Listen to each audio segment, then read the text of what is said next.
أعوذ بالله من الشيطان الرجيم بسم الله الرحمن الرحيم ولا تحسبن الله غافلا عما يعمل الظالمون إنما يؤخرهم ليوم تشخص فيه الأبصار مهطعين مقنعي رؤوسهم لا يرتد إليهم طرفهم وأفئدتهم هواء وأنذر الناس يوم يأتيهم العذاب فيقول الذين ظلموا ربنا أخرنا إلى أجل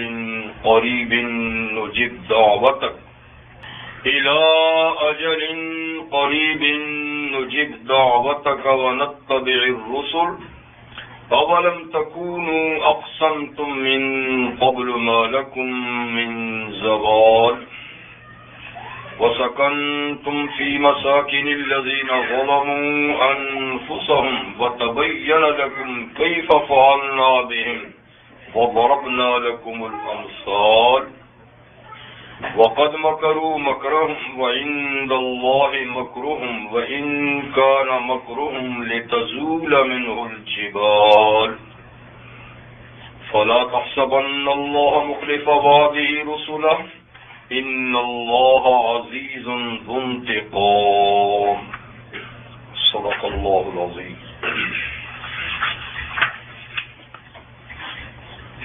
سورہ ابراہیم کی آیت نمبر 42 سے 47 تک آیات آپ کے سامنے تلاوت کی گئی۔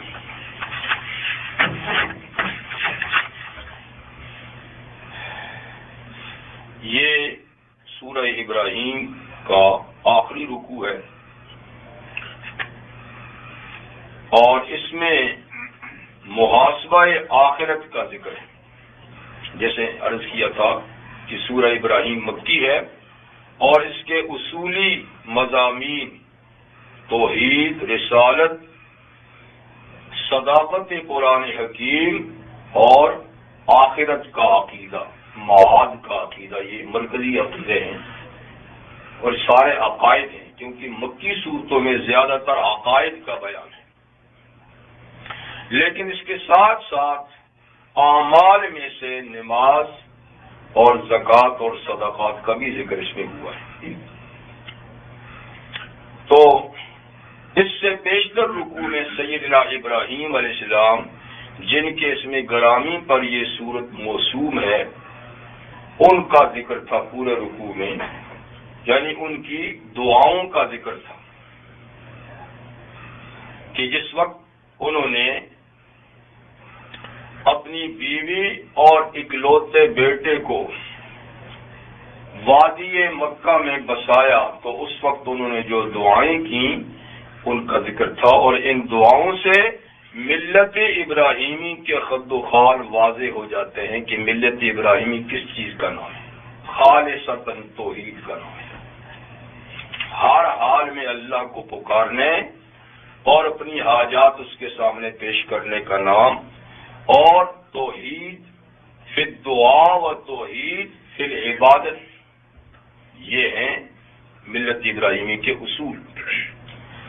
تو یہ ذکر کر کے آل مکہ اور دنیائے شرک کو اللہ تعالیٰ نے یہ بتایا کہ جس باکمال ہستی کی طرف تم اپنے آپ کو منسوب کرتے ہو کہ ہم ابراہیمی ہیں، ہم ابراہیمی ہیں، ابراہیمی ملت تو یہ ہے، ابراہیمی ملت تو یہ ہے۔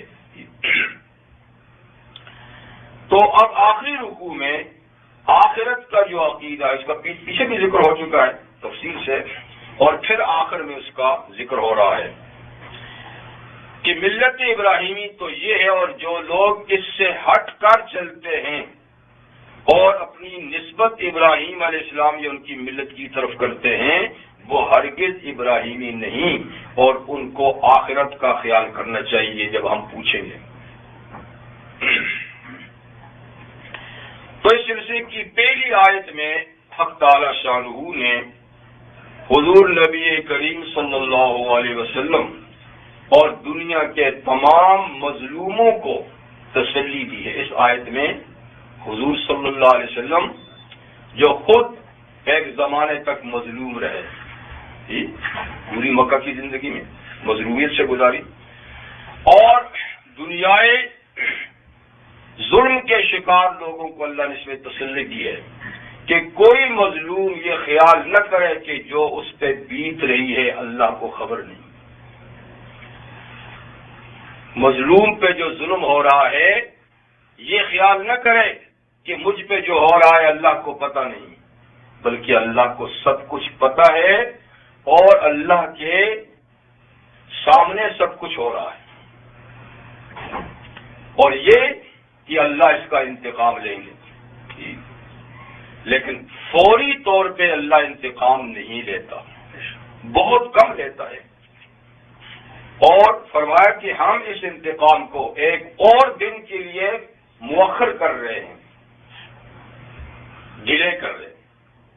پھر وہ دن کیسا ہے آگے اس کی کچھ صفات، تو وَلَا تَحْسَبَنَّ اللَّهَ غَافِلًا عَمَّا يَعْمَلُ الظَّالِمُونَ، اے نبی صلی اللہ علیہ وسلم آپ خیال نہ کریں، اور اے مظلوموں تم خیال نہ کرو اللہ کو غافلاً کہ اللہ بے خبر ہے، اسے پتہ نہیں، اما اس چیز سے یعمل الظالمون جو کچھ ظالم کر رہے ہیں اللہ کو خبر ہے۔ خود نبی کریم صلی اللہ علیہ وسلم کے حق میں سورہ طور میں اللہ تعالیٰ فرماتے ہیں فاصبر لحکم ربک فإنک بأعیننا، آپ اپنے رب کے فیصلے کے سامنے صبر کیجئے، اللہ کے فیصلے کے سامنے جو ہوتا ہے اللہ کے فیصلوں سے ہوتا ہے، آپ صبر کیجئے، فإنک بأعیننا، آپ ہماری آنکھوں کے سامنے ہیں، آپ پر جو ہو رہا ہے ہم دیکھ رہے ہیں، ہم قادر ہیں اس ظلم کو فوری طور پہ ہٹانے، نہ کرنے دینے پر بھی، لیکن یہ مصلحت ہے، ہماری آنکھوں کے سامنے آپ کے سامنے ہو رہا ہے، آپ پہ اونگلی ڈالی جا رہی ہے، آپ کے مبارک گلے میں چادریں ڈال کے کھینچا جا رہا ہے، آپ پہ سنباری ہو رہی ہے، آپ کا مذاق اڑایا جا رہا ہے، ہر نازیبا حرکت آپ کے ساتھ کی جا رہی ہے، اور ہماری آنکھوں کے سامنے ہمارا فیصلہ ہے، آپ ہمارے فیصلے پہ صبر کیجئے، ٹھیک ہے نا؟ اور یہاں بھی یہ فرمایا کہ اللہ بے خبر نہیں جو کچھ ظالم کرتے ہیں، اور ظالم کا لفظ میں نے کئی دفعہ ذکر کیا ہے کہ یہ ایک کلی ہے جس کے کئی جزیات ہیں، اس کے کئی جزیات ہیں، جیسے امام بخاری رحمۃ اللہ علیہ نے ایک باب باندھا ہے ظلم دون ظلم کا، ظلم دون ظلم، کہ ظلم کے درجات ہیں، کوئی بڑا ہے، کوئی اس سے چھوٹا ہے، کوئی اس سے چھوٹا ہے، کوئی اس سے چھوٹا ہے، کوئی بہت چھوٹا ہے، کوئی بہت بڑا ہے، تو بہت بڑے سے لے کر بہت چھوٹے تک ظلم کے، جی تو یہاں ظالم سے مراد بڑے ظالم ہیں، بڑے ظالم، تو سب سے بڑا ظلم آپ کو پتہ ہے کون سا ہے؟ شرک، یاد رکھو ان الشرک لظلم عظیم، شرک ظلم عظیم ہے، شرک سے بڑا کوئی ظلم نہیں، تو شرک سے اوپر کوئی، یہ ہائی پیمانے کا ظلم ہے، اور میں نے بتایا تھا کہ چھوٹے سے چھوٹا ظلم کیا ہے وہ شاید یاد نہیں ہوگا، ہاں دے گا ماشاءاللہ کو یاد، میں نے کہا ظلم کے لغوی معنی ہیں ایک چیز کو اپنی جگہ سے ہٹا کر دوسری جگہ میں رکھنا، یہ ظلم کا معنی ہے، ایک چیز کو یہاں رکھنی چاہیے تو یہاں رکھ دی، یہ ظلم ہے، اللہ کا حق دوسرے کو دینا ظلم عظیم ہے، ٹھیک ہے نا؟ اور کم سے کم ظلم یہ ہے کہ پاؤں میں دایاں پاؤں پہلے رکھنا تھا، آپ نے بایاں پہلے رکھ دیا، تو یہ صرف مستحب ہے، لیکن یہ بھی ظلم ہے، کیونکہ جو شریعت کا قاعدہ تھا، جو سنت طریقہ تھا، آپ نے اس کو نہیں کیا، مسجد سے نکل رہے ہیں اور آپ نے دایاں پہلے رکھ دیا، تو یہ بھی ظلم ہے، مگر اس کو یعنی معنی کے لحاظ سے، لغت کے لحاظ سے تو ظلم ہے، لیکن چونکہ یہ مستحبات میں سے ہے اس لیے کر لے تو ثواب ہے، نہ کیا تو یہ ظلم، اس کے بارے میں اللہ تعالیٰ پوچھیں گے نہیں. تو یہ کم سے کم درجہ ہے، وہ بڑے سے بڑا. تو یہاں جو فرمایا نا یہ بڑے ظالموں کا ذکر ہے، بڑے ظالموں کا جو اللہ کے حق میں ظلم کرتے ہیں اور پھر بندوں کے حقوق میں ظلم کرتے ہیں، جو فرائض اور واجبات میں ظلم کرتے ہیں، اور اس سارے پر وہ ظالم آ جاتے ہیں. یعنی مستحبات کو چھوڑ دیجئے، سنن کو چھوڑ دیجئے کہ سنت پر بھی مواخذہ اللہ نہیں کریں گے. حضور تو ناراض ہوں گے، اور حضور صلی اللہ علیہ وسلم کی ناراضگی پھر ظلم ہے. بات وہی ہے لیکن ڈائریکٹ تو نہیں ہوگا نا. تو اللہ تعالیٰ کسی سنت کے بارے میں ڈائریکٹ نہیں پوچھیں گے کیوں نہیں کیا، پر آقا ناراض ہوں گے. آقا ناراض ہوں گے تو اللہ پوچھیں گے ان کو کیوں ناراض کیا.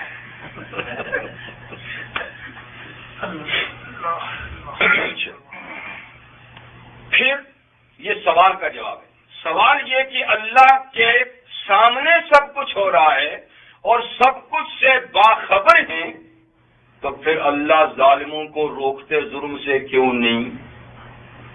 تو اس سوال کا جواب ہے انما یؤخرہم، سوائے اس کے نہیں، یہی بات ہے کہ اللہ ان کو ڈھیل دیتا ہے، مہلت دیتا ہے، لیومن، اس دن کو، اس دن کی سزا کے لیے، تشخص فیہ الابصار، جس کی ایک کیفیت یہ ہے کہ اس دن آنکھیں پھٹی کی پھٹی رہ جائیں گی. اس دن آنکھیں، یہ قیامت کا دن ہوگا کہ جس دن جب نکلیں گے نا قیامت کے قبروں سے تو ایسا ہوگا، آنکھیں پتھرائی ہوئی ہوں گی اور آنکھیں نیچے نہیں ہو سکیں گی، یوں کی یوں رہیں گی، سر بھی یوں کے یوں رہیں گے. تشخص فیہ الابصار. حدیث میں پیغمبر کریم صلی اللہ علیہ وسلم نے فرمایا ہے کہ تم لوگ قیامت کے دن قبروں سے جرد مرد، مطلب کہ تم بے ختنہ، بے لباس نکلو گے. بے ختنہ، بے لباس، ہر آدمی خبر سے بغیر لباس کے نکلے گا اور محشر کے میدان میں جائیں گے اور سب بغیر لباس کے اکٹھے ہوں گے. اور آقا نے فرمایا کہ سب سے پہلے لباس ابراہیم خلیل اللہ کو پہنایا جائے گا، پھر انبیاء کرام کو.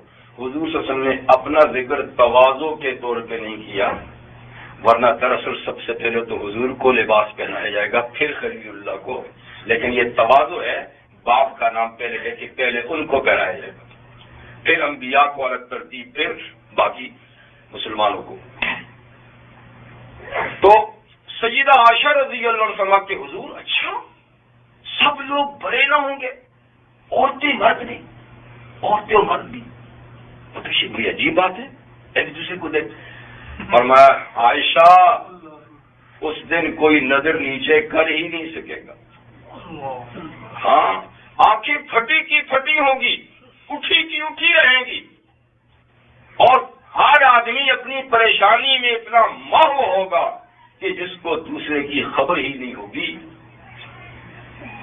تو وہ ایسا دشت کا دن ہے قیامت کا دن کہ تشخص فیہ الابصار، اس میں آنکھیں پھٹی کی پھٹی رہ جائیں گی. مہطعین، اور قبروں سے نکلتے ہی دوڑ لگائیں گے، دوڑتے ہوئے جائیں گے، دوڑتے ہوئے جائیں گے. کہاں دوڑتے ہوئے جائیں گے؟ سورہ قمر میں مہطعین الی الداع، پکارنے والے کی طرف دوڑتے ہوئے جائیں گے. اور پکارنے والا کون ہوگا؟ حضرت اسرافیل علیہ السلام. پکار کیا ہوگی؟ جو سور پھونکیں گے نا دوبارہ، پہلی سور پر تو سب فنا ہو جائے گا، تو دوسری سور پہ قبروں سے نکلیں گے تو جہاں سے سور کی آواز آ رہی ہے تو اسی کی طرف سب کے سب دوڑ لگائیں گے. وہ محشر کا میدان ہوگا. تو مہطعین الی الداع،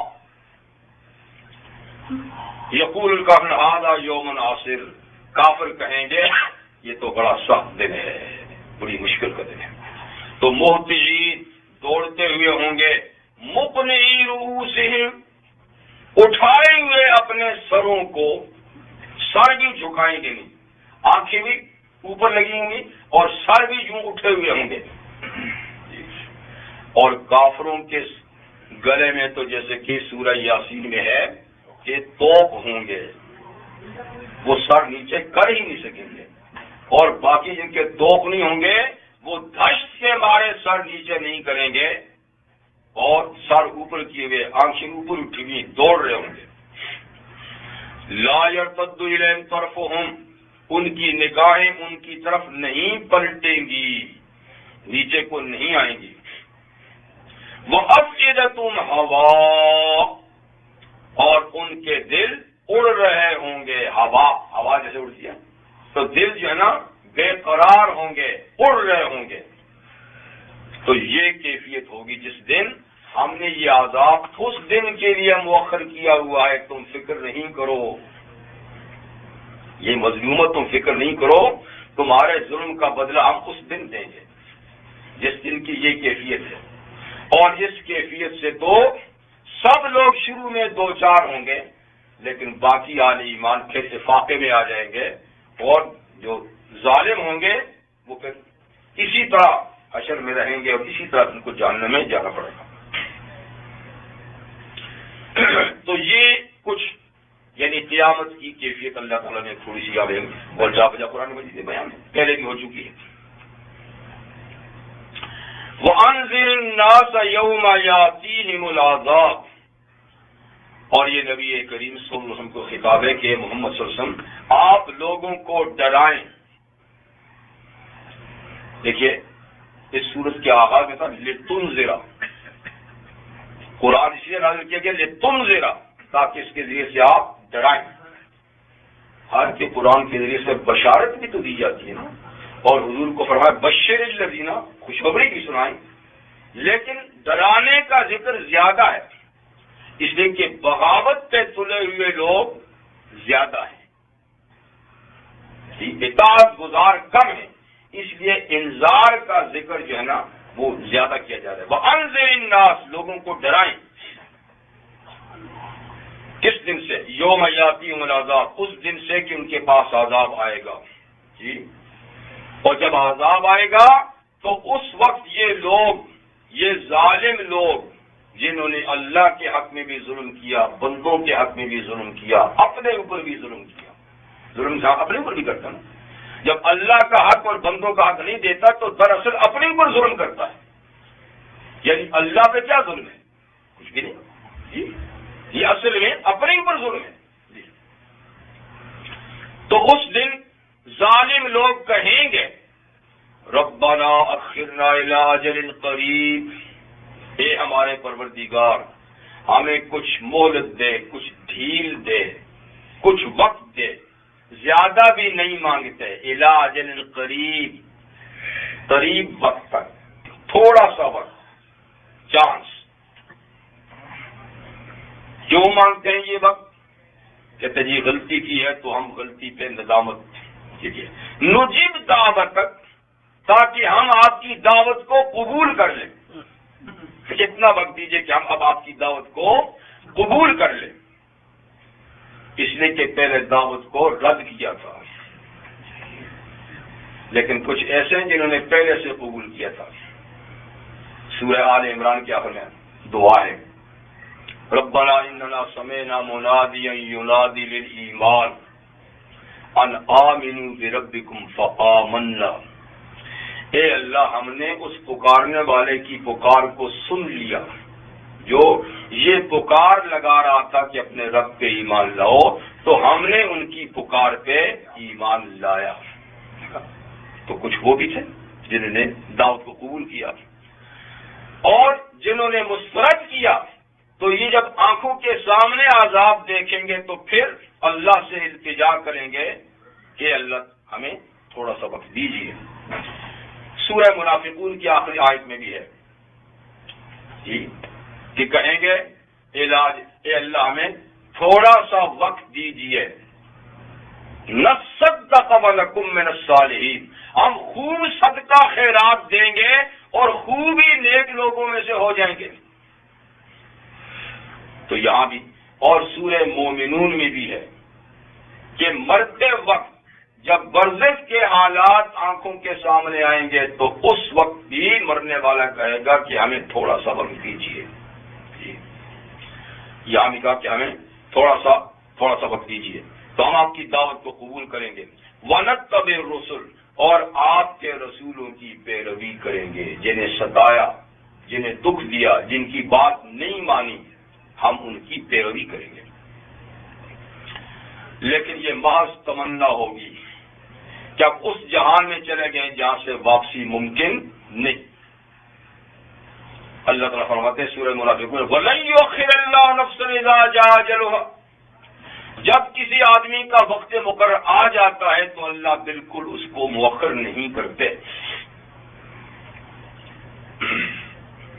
تو یہاں بھی اللہ تعالیٰ فرمائیں گے اب تم یہ درخواست کرتے ہو، وقت گزر چکا ہے.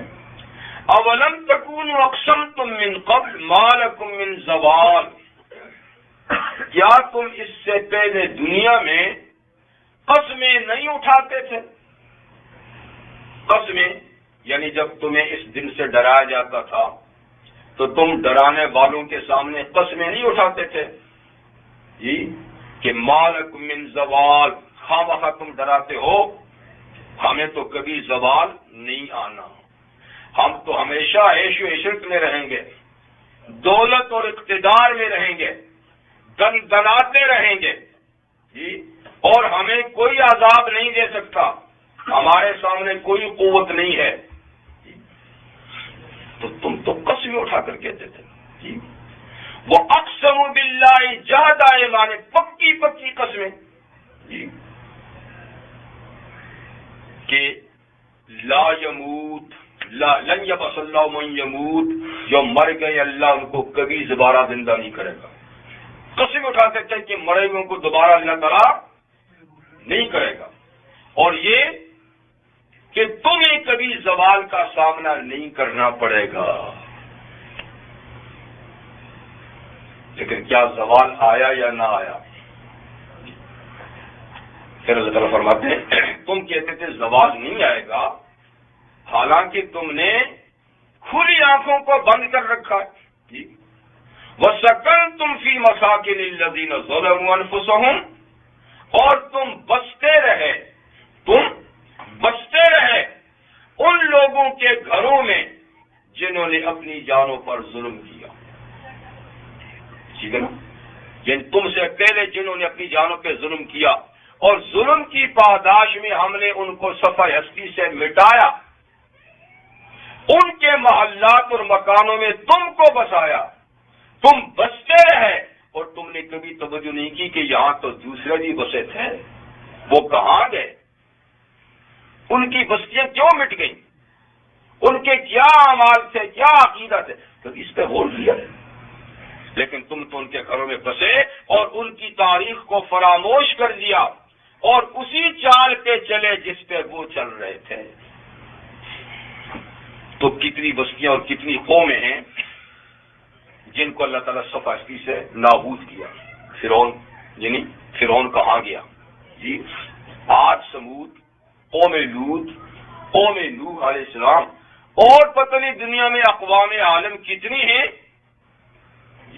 جن میں سے بعض کے کھدائی میں اب کھنڈرات مل رہے ہیں، ان کے محلات کا، ان کے ساز و سامان کا، ان کی عیش و عشرت کا پتہ چل رہا ہے کہ کتنے پرتعیش لوگ تھے، کیسے انجینئر تھے، کتنے فنکار تھے، یہ کتنی دولت مند تھے. اب زمین سے خزانے ان کے نکل رہے ہیں، ان کی آبادیاں نکل رہی ہیں جی، اور تم ان کو تماشے کے لیے دیکھتے ہو اور عبرت کی نظر سے نہیں دیکھتے جی. اور باقاعدہ ان کی جگہ تم آبادیاں بنا کر رہتے ہو. تو کبھی تم نے نہیں دیکھا تھا کہ یہ قومیں آخر آئی تھیں، اتنی طاقتور قومیں تھیں، دولت مند قومیں تھیں، عروج حاصل تھا، یہ زوال کیوں آیا؟ تو ان کو آیا تو تمہیں بھی آ سکتا ہے. اور ہر کمال کے بعد زوال ایک اصولی بات ہے، ہر کمال کے بعد زوال اصولی بات ہے. تم نے اس اصول کو کیوں فراموش کیا اور کیوں تم نے کہا کہ تمہیں زوال نہ ہوگا؟ آج بھی آنکھیں بند ہیں جی، جن کو عیش و عشرت حاصل ہے، جنہیں دولت اقتدار حاصل ہے جی، جن کو فنون حاصل ہیں، جن کے پاس قوت و طاقت ہے، کیا ان کو یہ باتیں یاد ہیں کہ ایسی قومیں پہلے بھی آئی تھیں؟ نہیں، ان کو بھی یاد نہیں، اور ہمیشہ ظالم کو یاد نہیں رہتی، اس لیے کہ دنیا چیز ایسی ہے کہ یہ آنکھیں کھلی ہوئی بھی دل پہ پردے ڈال دیتی ہے۔ آنکھیں کھلی دیکھتا ہے آدمی، تماشا کرتا ہے، اور دل پہ پردے پڑے ہوتے ہیں، اور دل میں سوچنے سمجھنے کی کوئی صلاحیت نہیں ہوتی کہ اس سے کوئی عبرت حاصل کرے۔ تو حق تعالیٰ شان فرماتے ہیں تم کو ہم نے بسایا، تم بسے رہے سہے ظالموں کے گھروں میں جن اپنے اوپر ظلم کیا، وَتَبَيَّنَ لَكُمْ كَيْفَ فَعَلْنَا بِهِمْ، اور تمہارے اوپر یہ بات واضح ہوگی کہ ہم نے ان کے ساتھ کیا معاملہ کیا تھا، اور وہ معاملہ تمہارے ساتھ بھی ہوگا، تو یہ بات تم پر واضح ہوتی۔ وَضَرَبْنَا لَكُمُ الْأَمْثَالَ، اور ہم نے تمہارے سامنے اقوام عالم کے ظالموں کی مثالیں پیش کی، تم نے کیا کسی مثال سے سبق حاصل کیا اور ظلم ترک کیا؟ وَقَدْ مَكَرُوا مَكْرَهُمْ وَعِنْدَ اللَّهِ مَكْرُهُمْ، اور ان اقوام عالم نے بھی حق کے خلاف تدابیر کی، اسکیمیں بنائی، اسکیمیں چلائی۔ ایک ہے نا اردو اور پنجابی کا مکر، جس کا مطلب ہے فریب، دھوکہ، ایک ہے عربی کا مکر، تو عربی میں مکر فریب کو نہیں کہتے، خفیہ چال، خفیہ اسکیم، مکر جی۔ اس لیے مکر کی نسبت اگر لوگوں کی طرف ہے تو اللہ کی طرف بھی ہوتی ہے۔ مکر اچھا بھی ہوتا ہے، برا بھی ہوتا ہے۔ جب برا مکر ہو تو اس کے ساتھ مکر و سیئ کا لفظ آتا ہے، بری تدبیر، بری چال۔ تمہارا یہ خفیہ تدبیر اچھی بھی ہوتی ہے، بری بھی ہوتی ہے۔ تو وقد مکروا یعنی اقوام سابقین نے حق کے خلاف، اللہ کے بندوں کے خلاف خفیہ چالیں چلی، ان کو مٹانے کی خاطر، حق کو دبانے کے لیے۔ اور مکرہم، خوب مکر، تھوڑا نہیں، مکرہم خوب۔ وَعِنْدَ اللَّهِ مَكْرُهُمْ، اور اللہ کے پاس ہے ان کا مکر، یعنی اللہ کے علم میں ان کی تدبیر ہے، اللہ سے کوئی مخفی نہیں کہ وہ کیا کر رہے ہیں، پر انہوں نے چالیں چلے۔ وَإِنْ كَانَ مَكْرُهُمْ لِتَزُولَ مِنْهُ الْجِبَالُ، اگر کی ان کی اسکیمیں، ان کے مکر، ان کی چالیں، ان کی تدبیریں اتنی بڑی تھیں کہ ان سے پہاڑ بھی ٹل جائیں، پہاڑ بھی ٹل جائیں، اتنی زبردست اسکیمیں انہوں نے اس کو، حق کو مغلوب کرنے کے لیے چلائی پہلوں نے، مطلب کہ پچھلوں نے ابھی وہاں تک نہیں پہنچے، کر تو رہے نا، ہاں یہ سلسلہ تو چلا ہے اور چلتا رہے گا، اور اتنی بار اللہ فرماتے ہیں کہ اتنی بڑی بڑی اسکیمیں بناتے ہیں کہ اس سے پہاڑ بھی ٹل جائیں، لیکن وہ حق کا کچھ بگاڑ نہ سکے، خود مٹ گئے اور حق کو مٹا نہیں سکے۔ جس کا حامی ہو خدا اس کو مٹا سکتا ہے خوب، تو وہ خود مٹ گئے چالوں والے، پر حق پھر موجود ہے۔ تو کشمکش حق اور باطل کی یہ تو لازمی بات ہے، یہ دار الامتحان ہے دنیا، یہ دار الجزا نہیں ہے کہ نیک عیش عشرت کریں گے اور برے جو ہے وہ سزا پائیں گے، نہ، یہ امتحان کی جگہ ہے۔ یہاں برے عیش و عشرت کریں گے حق والے، اور کبھی حق والوں کا وقت بھی آئے گا، آیا بھی ہے، آئے گا بھی، لیکن عام اصول دنیا کا یہ ہے کہ یہاں باطل والے ہی زیادہ دن دناتے ہیں، اور حق والے جو ہیں وہ زیادہ تر پستے ہی رہتے ہیں، تاکہ اس پسائی سے ان کی دھلائی ہو اور آگے درجات بڑھے، اور ان کی عیش و عشرت سے ان کے عذاب میں اضافہ ہو. یہ اللہ تعالیٰ کا اس کی حکمت ہے. ہمارا تو صرف اتنا کام ہے نا، جہاں دنیا میں ظلم ہوتا ہو تو اسباب استعمال کر کے اس کو مٹانے کی کوشش کریں، اور دعا کر کے. دو ہتھیار ہیں باطل کو دبانے کے، دو ہتھیار ہیں جی، جو نبی کریم صلی اللہ علیہ وسلم نے بدر کے اندر استعمال کر کے ہمیں بتایا کہ جتنی تمہارے پاس قوت ہے وہ قوت بھی استعمال کرو. خالی دعاؤں پہ ہی تکیہ کر کے نہ بیٹھو جی دعا کر لو. ایسی دعائیں پھر کام نہیں کرتی. جب قوت ہے، ٹھیک ہے نا، طاقت ہے، اور آپ استعمال نہیں کر رہے، اگر جی دعا کرو، تو بھائی یہ دعا کا مزاج ہے جی، ایسی دعا قبول نہیں ہوتی. ہاں، قوت جتنی ہے اس کو استعمال کرو، اور قوت پہ بھروسہ نہیں کرو. بھروسے کے لیے اللہ تعالیٰ سے دعا اور التجا کرو، اور ایسی کی جیسے آتا نہیں کی، تو پھر دیکھو نا پانسا پلٹتا ہے کہ نہیں پلٹتا. تو ہم تو کرتے کچھ نہیں ہے، ہاتھ پہ ہاتھ رکھے بیٹھے ہیں، اور جی ہماری دعائیں سنی ہی نہیں جاتی، اور کبھی نہیں سنی جائیں گی. کیسے سنی جائے؟ قوت استعمال کی، طاقت تم استعمال کرتے ہو جی. تو دیکھیے دو باتیں کامیابی کے لیے: طاقت کا استعمال جتنی اللہ تعالیٰ نے دی ہے، تھوڑی ہے زیادہ ہے جتنی بھی ہے، اور ساتھ میں دعا. تو پھر کیا ہوگا؟ فضائے بدر پیدا کر، فضائے بدر پیدا کر، فرشتے تیری نصرت کو اتر سکتے ہیں گردوں سے، قطار اندر قطار اب بھی. لیکن ہم فضائے بدر سے نابلد ہیں جی. تو فرمایا کہ ان کے مکر و فریب اگرچہ اتنے بڑے تھے کہ ان سے پہاڑ بھی ٹل جائیں، لیکن نتیجہ یہی نکلا کہ مکر والے ختم ہو گئے، اور جن کے خلاف مکر چلایا تھا وہ موجود رہے، کامیاب ہو گئے. تو میں نے کہا آج بھی سلسلہ جاری ہے. ہم حق کو دنیا پہ واضح اور غالب کرنے کے لیے 1% بھی کام نہیں کر رہے. سیدھی سیدھی بات ہے جی. نہ میں کرتا ہوں نہ کوئی کرتا ہے، الا ماشاء اللہ کوئی اب انفرادی طور پہ کرنے والے ہیں جنہوں نے اپنی پوری زندگی اس کام کے لیے لگا لی، ٹھیک ہے نا.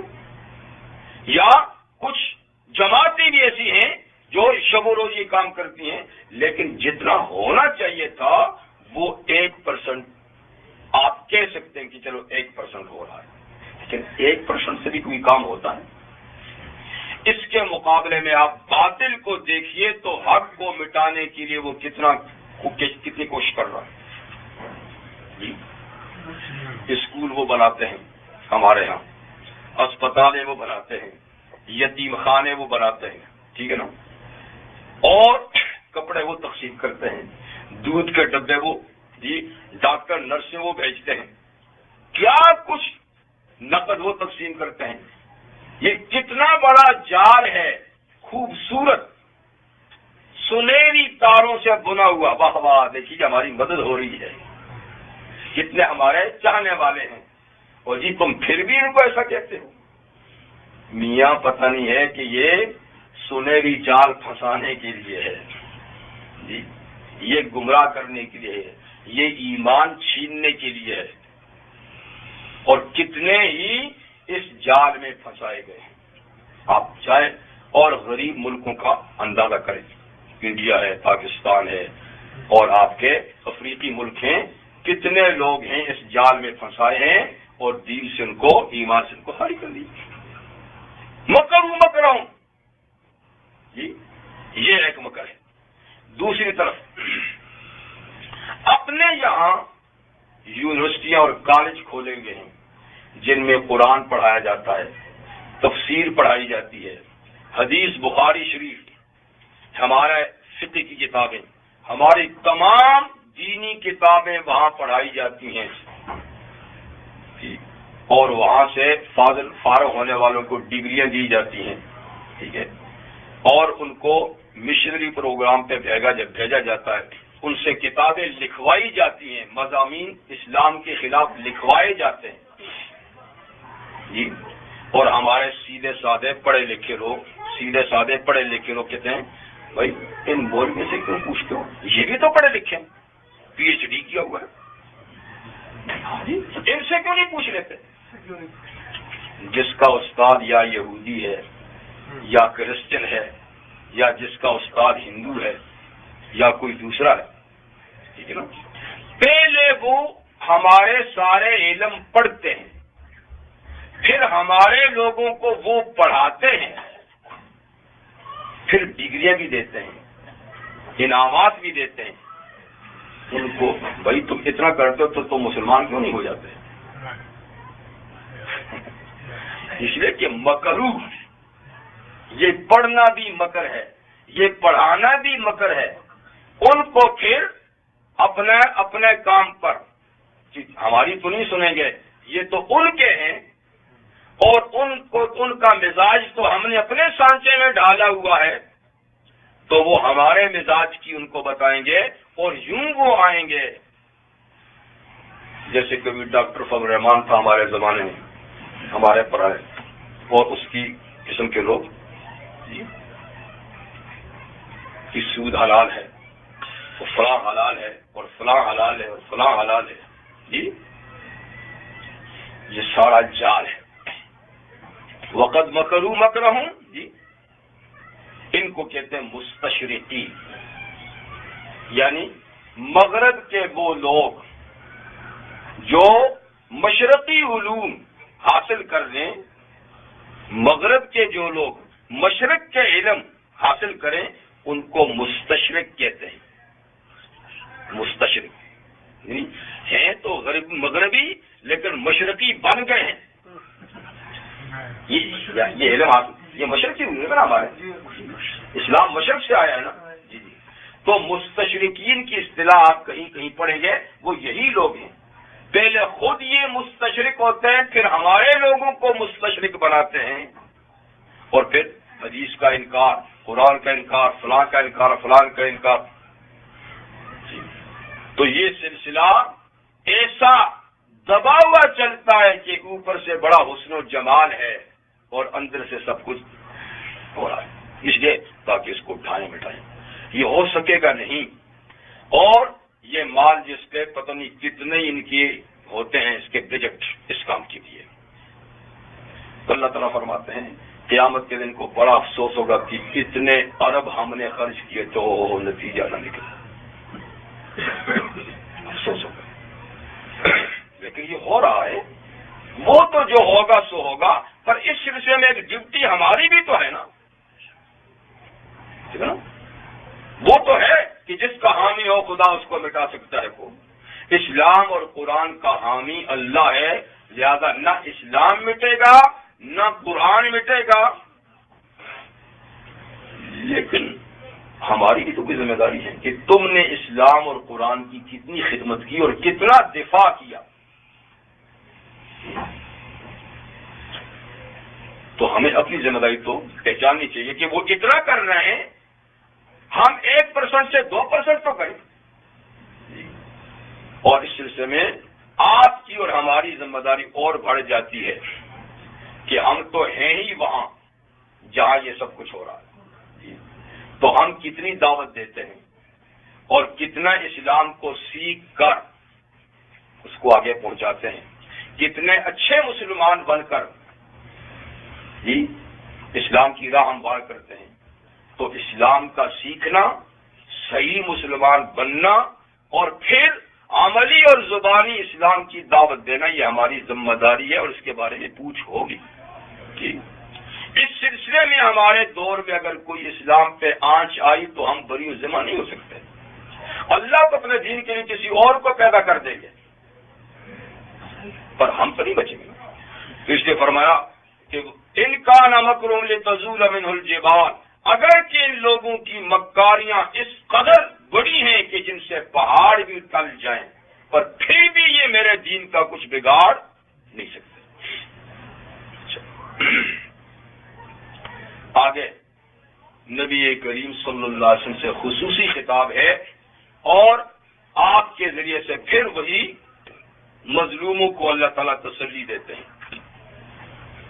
فَلَا تَحْسَبَنَّ اللَّهَ مُخْلِفَ وَعْدِهِ رُسُلَهُ، اے نبی مکرم صلی اللہ علیہ وسلم، آپ یہ خیال مت کیجئے کہ اللہ اپنے رسولوں سے کیا ہوا وعدے کا خلاف کرے گا۔ آپ یہ خیال بھی مت کیجئے کہ اللہ اپنے رسولوں سے کیے ہوئے وعدے کا خیال یعنی اس کے خلاف کرے گا، اس کی پاسداری نہیں، اس کا خیال بھی نہ کیجئے اللہ اپنے رسولوں کے ساتھ وعدہ پورا کرے گا۔ تو اللہ تعالیٰ نے رسولوں سے کیا وعدہ کیا ہے؟ تو وہ سورہ مجادلہ میں ہے، کتب اللہ لأغلبن انا ورسولی، کتب اللہ لأغلبن انا ورسولی، اللہ نے یہ بات لکھ دی ہے کہ میں اور میرے رسول ہی غالب آئیں گے، میں اور میرے رسول ہی، یہ بات اللہ تعالیٰ نے لکھ دی ہے۔ تو گویا اللہ تعالیٰ نے اپنے دین اور اپنے رسولوں کے غلبے کو قطعی طور پہ لکھ دیا ہے، یہ وعدہ ہوا، اور اس وعدے کے خلاف اللہ کبھی نہیں کرے گا، یہ ہو کے رہے گا، ٹھیک ہے نا۔ ان اللہ عزیز ذو انتقام، کیونکہ بے شک اللہ تعالیٰ غالب ہے، جو کچھ کرنا چاہے کوئی قوت اس کو روک نہیں سکتی، تو اپنے وعدے کے ایفا سے بھی کوئی اس کو روک نہیں سکتا، وعدہ پورا کرنے سے بھی اس کو روک نہیں سکتا۔ اور دوسری بات ہے کہ ذو انتقام، اللہ کی ایک صفت یہ ہے کہ وہ انتقام لینے والا ہے، بدلہ لینے والا ہے، وہ بدلہ بھی نہیں چھوڑے گا، وہ بدلہ لے کے رہے گا۔ اللہ تعالیٰ بدلہ، مظلوم کا بدلہ لے کے رہے گا۔ نبی کریم صلی اللہ علیہ وسلم کا ارشاد گرامی ہے، حضرت معاذ رضی اللہ تعالیٰ کو جب آپ نے یمن بھیجا حاکم بنا کر، تو ان کو جو نصیحتیں کی، اس نصیحت میں بھی ایک بات یہ فرمایا کہ اتقی دعوت المظلوم، کہ معاذ مظلوم کی بد دعا سے بچنا، اس لیے کہ اللہ اور مظلوم کی بد دعا کے درمیان کوئی حجاب نہیں، کوئی رکاوٹ نہیں، مظلوم کی دعا ڈائریکٹ جاتی ہے، اس کے لیے دروازے کھلے، اس کے لیے دروازہ بند نہیں۔ کسے باشد کوئی مظلوم ہو، یہ نہیں کہ مسلمان مظلوم ہو، مظلوم کوئی بھی ہو، اس کی دعا اللہ تعالیٰ کے ہاں ڈائریکٹ جاتی ہے۔ تو فرمایا مظلوم کی دعا سے بچ کے رہو۔ تو کیوں؟ اس لیے کہ اللہ تعالیٰ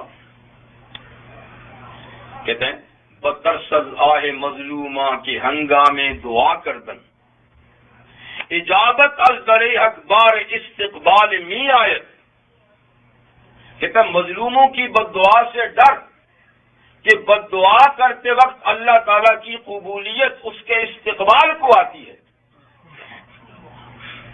ہاتھوں ہاتھ لیتی ہے، استقبال کو آتی ہے، یعنی جلد قبول کرتے اللہ تعالیٰ، کیونکہ اللہ تعالیٰ ذو انتقام ہے، وہ مظلوم کا انتقام ضرور ظالم سے لیں گے۔ ٹھیک، اچھا، سوال یہ پیدا ہوتا ہے کب لیں گے؟ اس کا ایک جواب تو پیچھے گزرا نا کہ اس دن کے لیے اس کو ڈھیل دی ہے، یہ جس دن آنکھیں پھٹی کی پھٹی رہیں گی، سر اٹھے کے اٹھے رہیں گے، ٹھیک ہے نا، اور دل اڑ رہے ہوں گے مارے غم کے۔ اب اس کی مزید تفصیل کہ یہ انتقام، آخری انتقام، پورا انتقام کب لیں گے؟ یوم تبدل الارض غیر الارض، یہ اسی قیامت کے دن کی تاریخ ہے۔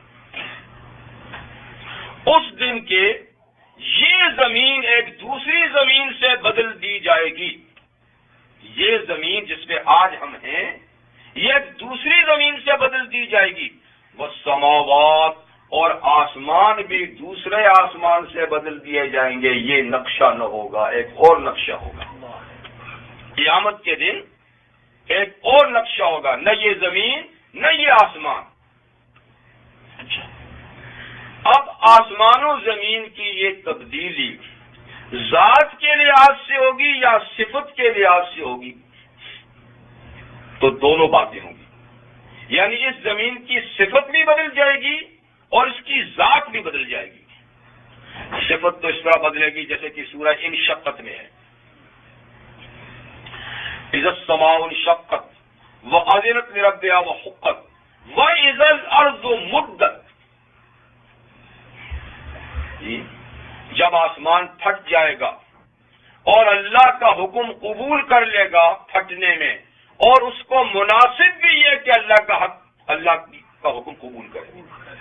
وَإِذَا الْأَرْضُ مُدَّتْ، جب زمین کو پھیلا دیا جائے گا، پھیلا دیا جائے گا۔ ابھی زمین کہیں سے سکڑی ہوئی ہے، پہاڑ کھڑے ہیں، دریا بہ رہے ہیں، وادیاں ہیں، نشیب و فراز ہے، اونچ نیچ ہے، تو قیامت کے دن اس کو پھیلا دیا جائے گا۔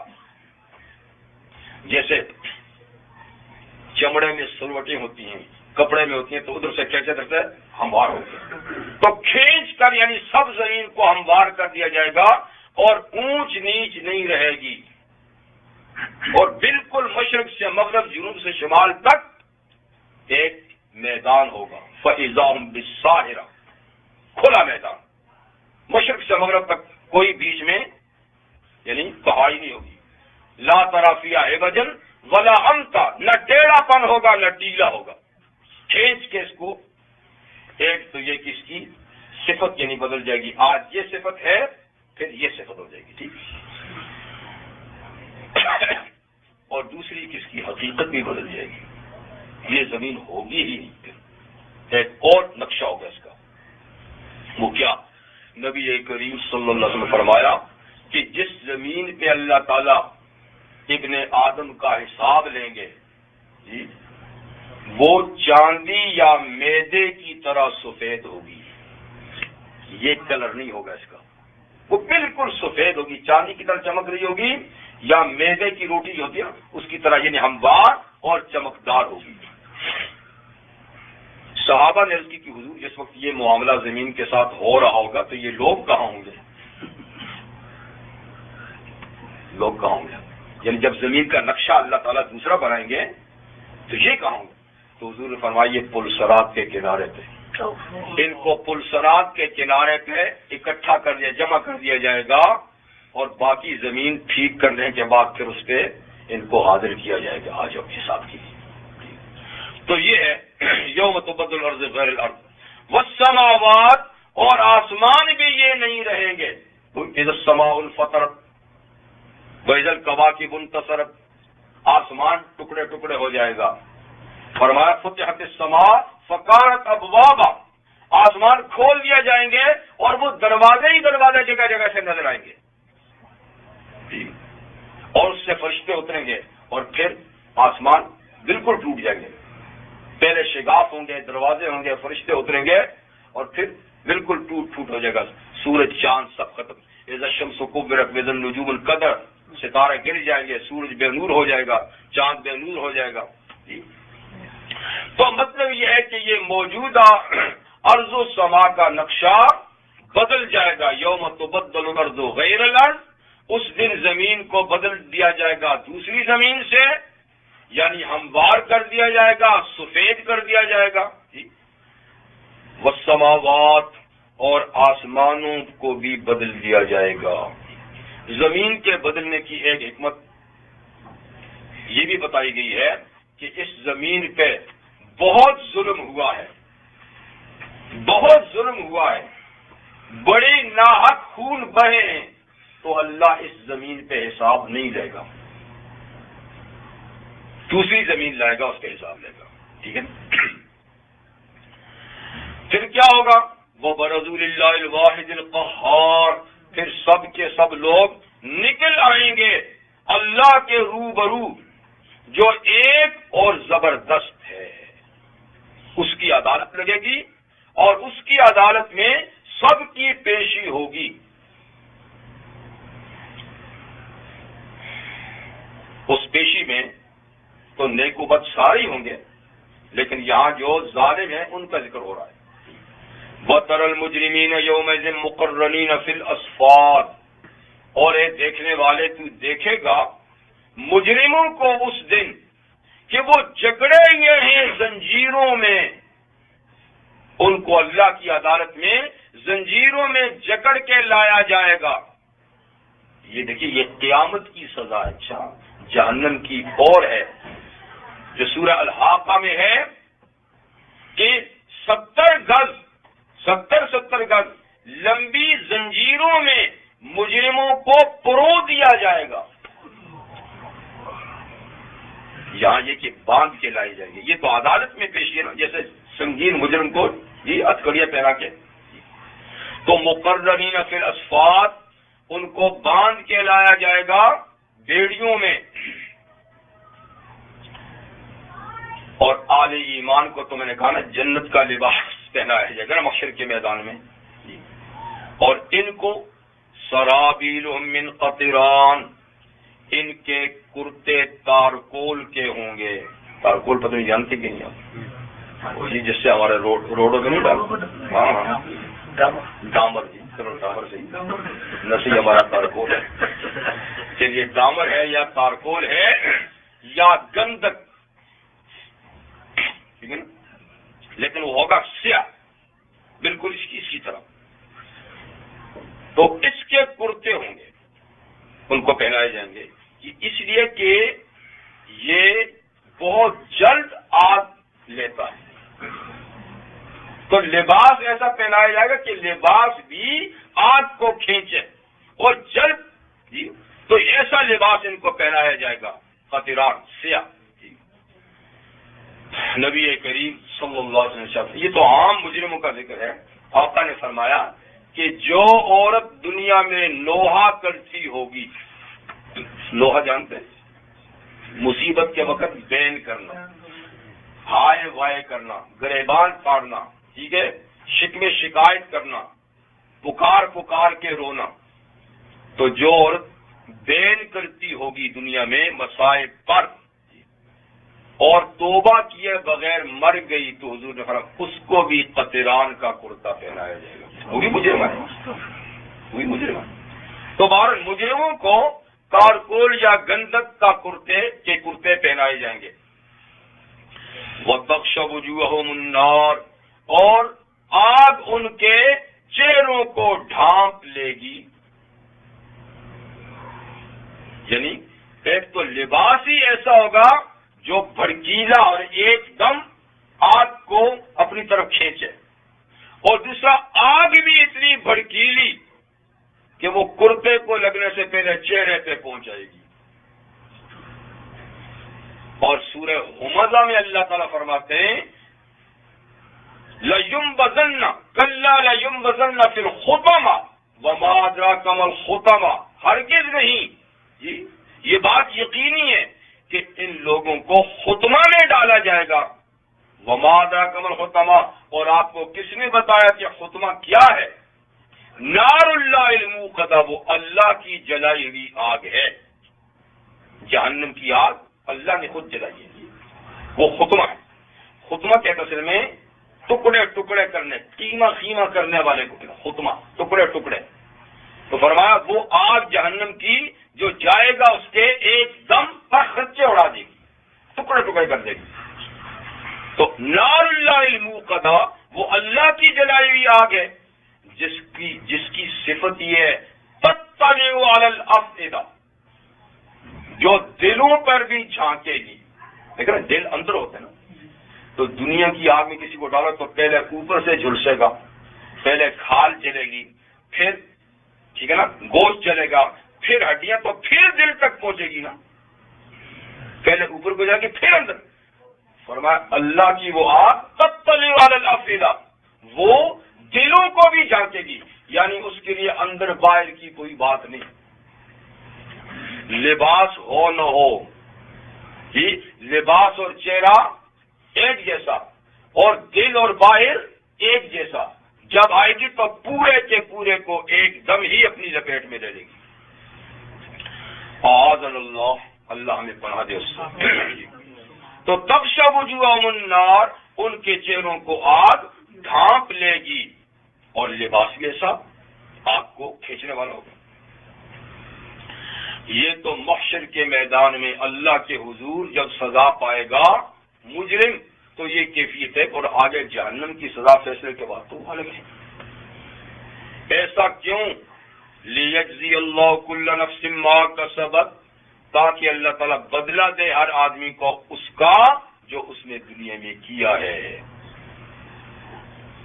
تو یہ جرائم ہمیں ہلکے لگتے ہیں، ہمیں تعجب ہو رہا ہے کہ اچھا یہ جرم ہے، کیونکہ ہمارا تو چھوٹی سی سزا ہے نا جی، یا ہے ہی نہیں ہے، تو جی یہ اتنی بڑی سزا میاں، تو یہ جرم بھی تو اللہ کیا اتنا بڑا ہے۔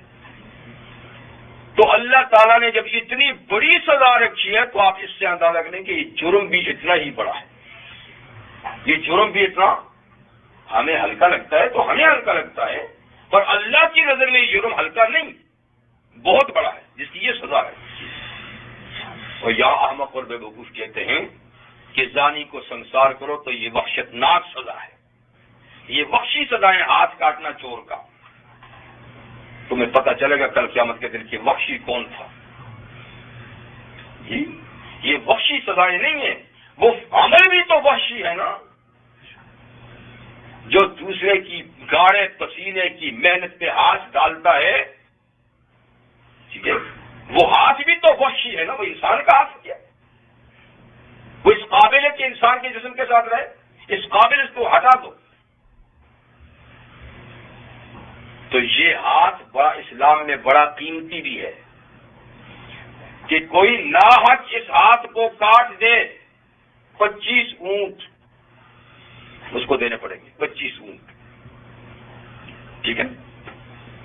اور یہ ہاتھ کسی کے جی مال پہ پڑ جائے تو فرمایا اس کو کاٹ دو، یہ وہ ہاتھ نہیں رہا۔ کسی نے اعتراض کیا تھا اسلام کی ان سزاؤں پر کہ بڑی عجیب بات ہے کہ اسلام میں کیا ہے کہ کوئی ناحق ہاتھ کاٹتا ہے تو کہتے ہیں 25 اونٹ سزا ہے دوست جس کا ہاتھ کٹا ہے، اور 10 درہم اگر یہ کوئی کسی کو اٹھا لیتا ہے تو تم اٹھا کے ہاتھ ہی کاٹ دیتے ہو۔ ایک طرف اس کی قیمت 25 اونٹ لگاتے ہو، ایک طرف تم 10 درہم میں اس کو کاٹ دیتے ہو۔ یہ اعتراض کیا تو کسی اللہ والے نے عالم دین اس کا جواب دیا، میاں ہاتھ کی بات ہے،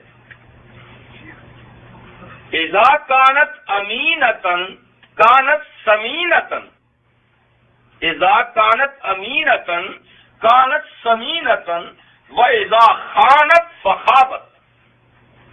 جب یہ ہاتھ امانت دار تھا تو یہ قیمتی تھا، اس کی قیمت اسلام میں 25 اونٹ کی کوئی کاٹ ہے، لیکن جب اس نے خیانت کی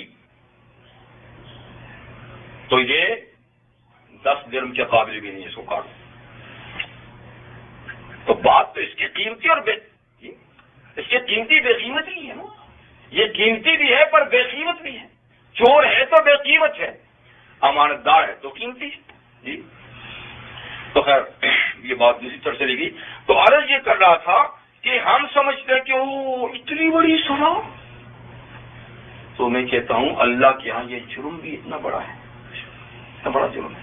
اسی سے آپ اندازہ لگائیں کہ یہ جو ہم یہ گناہ کرتے ہیں یہ کتنے عظیم گناہ ہیں، کتنے بڑے جرائم ہیں، ان کی اتنی سزا رکھی ہے۔ لیکن آج ہماری عدالتوں میں، ہمارے قوانین میں چونکہ یہ گناہ نہیں ہے، اس لیے ہمیں تعجب ہو رہا ہے، پر اللہ کی عدالت میں، اس کے قانون میں یہ اتنے بڑے گناہ ہیں جن کی یہ سزائیں ہیں، اور بالکل ٹھیک سزائیں ہیں۔ ان اللہ سریع الحساب، یہ بھی سوال کے جواب میں۔ اچھا، تو اللہ تعالیٰ انتقام لیں گے، اور انتقام کی یہ صورتیں ہیں تو اس میں تو جناب بڑا وقت لگے گا، اس لیے کہ مجرموں کی تو تعداد کا پتہ ہی نہیں ہے، ہماری تو گنتی سے باہر ہے، اور بڑے بڑے جرائم کرنے والے گزرے تو کتنا ٹائم لگے گا۔ اللہ تعالیٰ فرماتے ہیں ان اللہ سریع الحساب، یہ فکر بھی نہیں کرو، اللہ بہت جلدی حساب چکانے والا ہے۔ اللہ تعالیٰ بہت جلدی کروڑوں نہیں، اربوں نہیں، کھربوں انسانوں کا یا اس سے بھی زیادہ ہیں تو بہت جلدی حساب چکا لے گا، اس لیے کہ اللہ جی ہاں اس کو اپنی پر قیاس نہ کیجیے، اس کو حساب کتاب لگانے کے لیے وقت کی ضرورت نہیں ہے جی۔ حدیث میں ہے کہ دنیا کے دن کا آدھا حصہ 6 گھنٹوں میں حساب بے باک ہو جائے گا، ساری خلقت کا حساب 6 گھنٹوں میں اللہ تعالیٰ تفصیل نیکوں کا بھی ہوگا۔ اب آخری آیت ہے اور یہ اس پوری سورت کے مضامین کا خلاصہ اور نچوڑ اور مکھن ہے۔ تو مضامین کیا تھے؟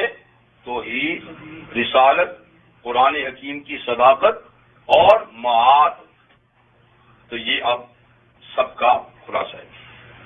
ھذا بلاغ للناس ولینذروا بہ ولیعلموا انما هو الہ واحد ولیذکر اولو الالباب۔ 4 باتیں آخری آیت میں، 4 باتیں۔ ھذا یہ اشارہ ہے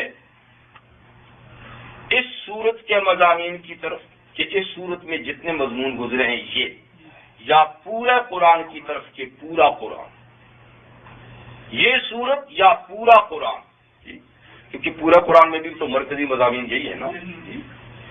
تو یہ جو کچھ یعنی اس سورت میں ذکر ہوا اور یا پورا قرآن میں ذکر ہوا، بلاغ للناس، یہ لوگوں کے لیے کیا ہے؟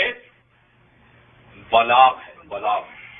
بلاغ کا ایک معنی ہے پہنچانا، تبلیغ سے، تبلیغ، بلاغ، ابلاغ، پہنچانا، یعنی اللہ کی طرف سے یہ قرآن کیا ہے؟ لوگوں تک اللہ کا پیغام پہنچانا ہے، تو قرآن بلاغ ہے۔ اور بلاغ کافی کو بھی کہتے ہیں، یعنی یہ کافی ہے، بس یہ بات کافی ہے، سمجھنے والوں کے لیے کافی انتظام ہو گیا ہے سمجھانے کا۔ تو ھذا بلاغ للناس، یہ صورت یا اس قرآن مجید کے مضامین لوگوں کے لیے کافی ہیں، بس کرتے ہیں، یا یہ کہ یہ اللہ کی طرف سے تبلیغ ہے اور اللہ کی طرف سے پہنچانا ہے۔ تو قرآن کیا ہے؟ بلاغ للناس ہے، یہ قرآن حکیم کی صداقت ہوگی۔ وَلِيُنذَرُوا بِهِ، اور تاکہ اس قرآن کے ذریعے سے لوگوں کو ڈرایا جائے۔ انذر الناس، پیچھے بھی شروع میں انذر الناس، یہاں بھی لِيُنذَرُوا بِهِ، تاکہ اس کے ذریعے سے لوگوں کو ڈرایا جائے۔ تو قرآن تو ڈرا رہا ہے لیکن ہم نڈر ہیں، اللہ ہمیں اس کے ڈرانے سے ہمارے دلوں میں ڈر پیدا فرمائے۔ لیکن دنیا نڈر ہے، بے خوف ہے، کبھی قرآن مجید پڑھ کر ہمیں ڈرے ہیں؟ کیسے ڈرے؟ پتہ ہی نہیں ہے، پتہ ہی نہیں، کبھی پوچھا ہی نہیں کہ آپ کیوں آئے ہیں، اللہ کی کتاب کیوں آئی ہے، کبھی پوچھا ہی نہیں۔ مجھے برکت کے لیے آئی، ثواب کے لیے پڑھنے کے لیے آئی جی، ایصال ثواب کے لیے آئی، اور رسمی طور پہ بچوں کو اور ہمیں پڑھنے کے لیے آئی، اس لیے نہیں آئی کہ ہم دیکھیں کہ کیوں آئی ہے، ہم نے اپنے ذہن سے ایک بات تراشی ہے کہ اس لیے آئی ہے کہ برکت کے لیے، ثواب کے لیے اس کو پڑھا کرو۔ لیکن قرآن سے پوچھیے آپ کیوں آئے ہیں، تو لِيُنذَرُوا بِهِ، تاکہ اس کے ساتھ لوگوں کو ڈرایا جائے، یہ ڈرانے کے لیے آئی ہے۔ لِيَدَّبَّرُوا آیاتِهِ، تاکہ اس کی آیات میں غور و فکر کیا جائے، اس لیے آئی ہے۔ وَلِيَتَذَكَّرَ أُولُو الْأَلْبَابِ، تاکہ عقل والے سے نصیحت حاصل کریں، اس لیے آئی ہے۔ تو آنے کا مقصد ہی بیان ہو گیا کہ تاکہ لوگوں کو اس سے ڈرایا جائے، کوئی قریبی نہیں آتا جی۔ پتہ نہیں آپ کیوں بیٹھتے ہیں، اللہ کی توفیق سے آپ بیٹھتے ہیں، اللہ اور بھی توفیق عطا فرمائے۔ لیکن دیکھیے نا، ایسی مجالس میں کتنے بیٹھتے ہیں، کتنے آتے ہیں، تو دیکھ کہتے ہیں مولوی ڈراتا، بھائی مولوی نہیں ڈراتا، بھائی اللہ کی کتاب ڈراتی ہے، فرمائی آئے ڈرانے کے لیے، اور ڈریں گے تو بچیں گے نا، ڈریں گے تو بچیں گے، اور نڈر ہوئے تو پھر تو وَلِيَعْلَمُوا، اور اس لیے یہ کتاب آئی ہے لِيَعْلَمُوا أَنَّمَا هُوَ إِلَٰهٌ وَاحِدٌ، تاکہ یہ لوگ جان لیں کہ اللہ ایک ہے، توحید، یہ اللہ کی یکتائی بتانے کے لیے آئی ہے۔ اللہ اپنی ذات و صفات میں ایک ہیں اور لائق عبادت صرف وہی ہیں، عبادت مالی ہو، جانی ہو، بدنی ہو، قولی ہو، ٹھیک ہے نا، کوئی بھی ہو، عبادت کے لائق صرف اللہ کی ذات، انما الہ واحد۔ اور کیوں آئی ہے وَلِيَذَّكَّرَ أُولُو الْأَلْبَابِ، تاکہ عقل والے اس سے نصیحت حاصل کریں، کیونکہ نصیحت حاصل کریں گے تو معاد میں کامیابی ہوگی، نہیں تو معاد میں ناکامی ہوگی۔ تو یہ معاد بھی ہو گیا جی۔ تو ھذا بلاغ للناس، قرآن حکیم کی صداقت، لِيُنذَرُوا، قرآن مجید کا ایک مقصد، تاکہ ڈرایا جائے، جب ڈرایا جائے تو ڈرانے والا بھی تو ہوگا نا، تو رسالت بھی ہوگی، رسالت بھی ہوگی ٹھیک۔ اور قرآن مجید کا دوسرا مقصد لِيَعْلَمُوا أَنَّمَا هُوَ إِلَٰهٌ وَاحِدٌ، اللہ کی توحید بتانے کے لیے جی۔ اور تیسرا مقصد لِيَذَّكَّرَ أُولُو الْأَلْبَابِ، تاکہ عقل والے نصیحت حاصل کریں، تاکہ آخرت میں ان کو کامیابی ہو، کیونکہ آخرت بھی آنے والی ہے، آخرت بھی۔ تو یہ چاروں مضامین اس کے اندر، قرآن، رسول، توحید اور معاد، سب کا ذکر ہو گیا۔